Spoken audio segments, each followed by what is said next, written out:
Hey, Chris here.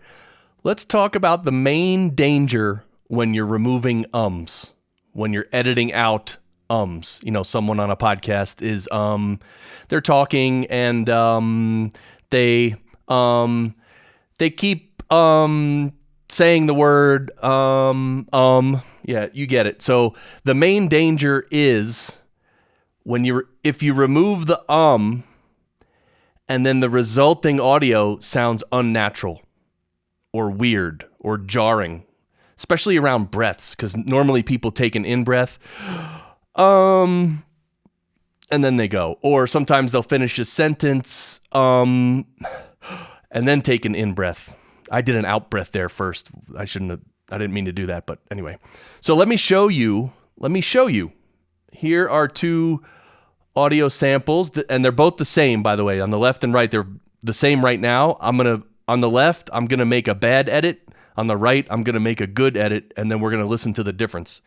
So this is the original. A ton of Waves plugins, but I would say a ton of Waves plugins, but I would say... Okay, and you can see right here is the it's more of an ah. It's like an ah and a combined, actually. Whatever. But okay, so and right here starts the but. But I would, and it's a big but. All right. So what you could do is, obviously just highlight the and delete it, and then you have this. A ton of Waves plugins, but I would say a ton of Waves plugins, but I would say. Okay, now that might sound okay right now, but watch this. Let's move to the other one. A ton of Waves plugin. So anyway, I don't have to play it again, but in this case, what we're going to do with the edit is instead of removing the first we're going to silence it. So we're going to highlight the and then silence it, whatever, in my software, you just hit the S key. This is Twisted Wave, by the way, on a Mac. So I just silenced that section, and now I'm going to move it so I'm going to highlight an area about 2/3 the size of the So I'm going to delete about 2/3, but I'm going to leave about 1/3, just a little space, little buffer. So let me go ahead and delete this. And now listen to this. A ton of Waves plugins, but I would say a ton of Waves plugins, but I would say.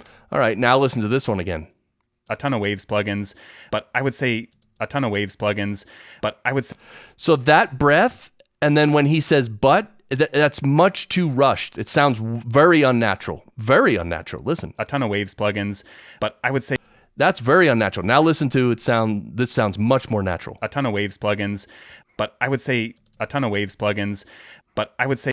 So that's really the trick. So it's pretty simple. So when you take out an don't just remove the whole I mean, sometimes you can. Sometimes you can just remove the whole and then you can listen and it'll sound fine. Other times you'll remove the and you'll listen and it'll sound weirdly rushed or awkward or unnatural. And you don't want that, because if you make edits that are unnatural, it actually messes with the listener's mind. They'll be listening, and even if it's subconscious, they'll be like, what happened there? Did the record skip there? What happened there? And so you don't want to make edits that are jarring to the listener, right? That's the whole idea of editing, is to edit it so that no one ever knows that you even made an edit. So, all right, well, that's the little quick tip for today. Don't forget the Podcast Engineering Show. That's my podcast. You can sign up for the daily goodie emails, a couple emails a week, or you can get a weekly roundup. And you can do that at podcastengineeringschool.com. That's where I also have all the information on the main course that I offer, teaching people how to work from home and produce podcasts professionally and earn a great living working from home, producing podcasts for other people. So that's exciting stuff to me. So, all right, that's it for today. If you want to like and subscribe, please do, or else I'll see you in the next video. Take care. Bye.